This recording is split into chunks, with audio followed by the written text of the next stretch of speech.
Hello friends and welcome back to my channel. My name is Katelyn from Florals.com, and today I'm back with another spread in my traveler's notebook. And as you guys might have been tuning in this month so far, I've decided to focus on my Montana storytelling this month. So this traveler's notebook has seen a lot of airtime.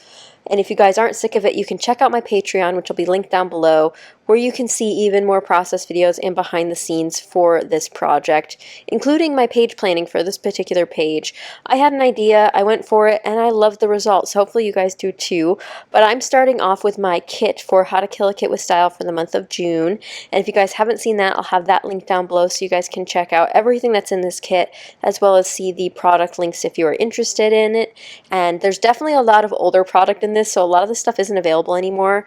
Like this beautiful pink paisley collection. It's such a cute camping collection. Same with the Pink Fresh Studio stickers I'll use today, the One Canoe 2 products I'm using today, all super old stuff, and I'm so happy that it matches these memories.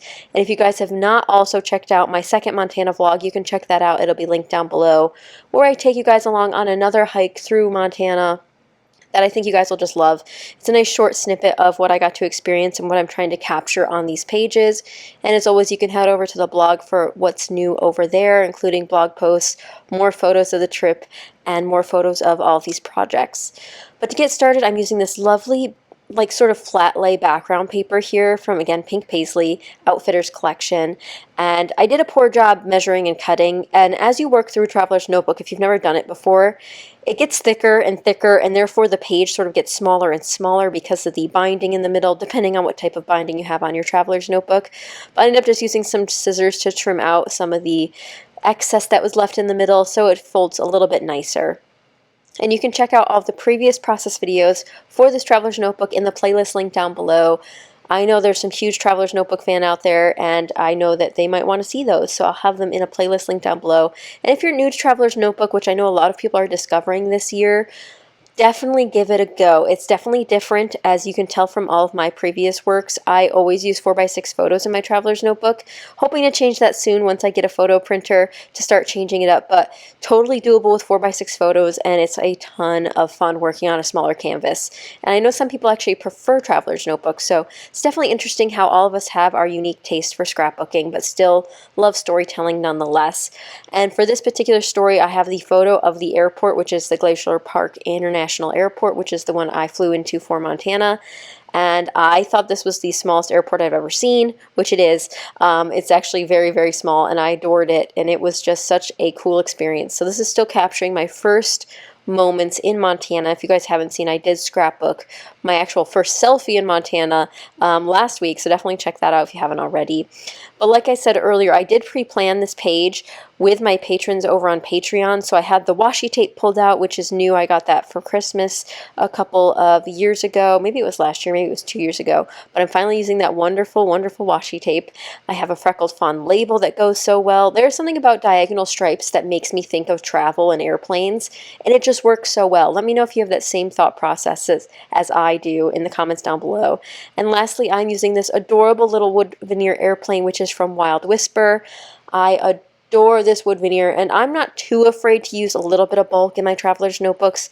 I have, enamel hearts, I have flare. I make it work, but you do need to be sparingly with it because it can get overloaded very quickly. And like I said, as the traveler's notebook gets thicker, the binding gets, sort of corrupted at some point. So eventually you're working on a smaller and smaller page, and everything sort of gets tucked into the middle there.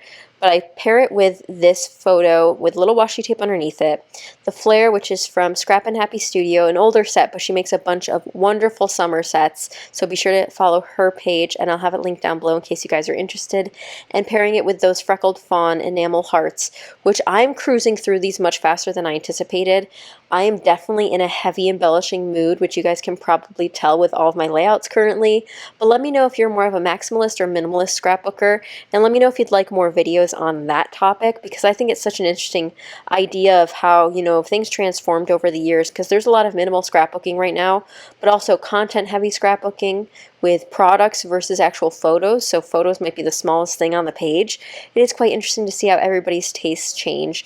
But I'm just going to add a couple little other embellishments here from We Are Memory Keepers. These cute light blue accents, which I think help pair with the light blue background paper at the top there from Pink Paisley.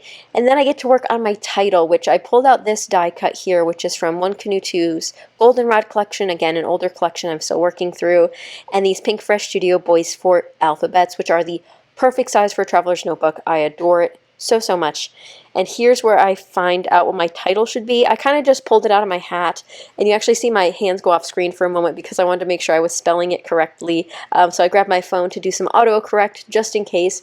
But I end up titling this, as you know from the title of this video, just Epitome of Summer. And there's nothing more exhilarating and more inducing of travel and summertime than a new airport.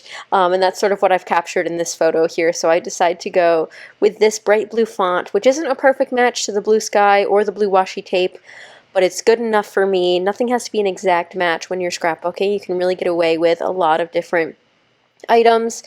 And here's where I end up ripping my title in half.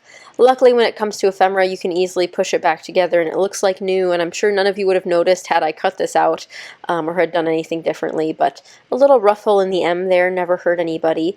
And again, I haven't glued down those Pink Fresh Studio stickers yet, but once I do add a little extra adhesive, they're a little bit straighter once they're finally in place. But I love this simple layout for capturing something that's almost forgotten sometimes, which is the airport itself. So I hope you guys enjoyed this process video and all these little embellishment clusters we created today.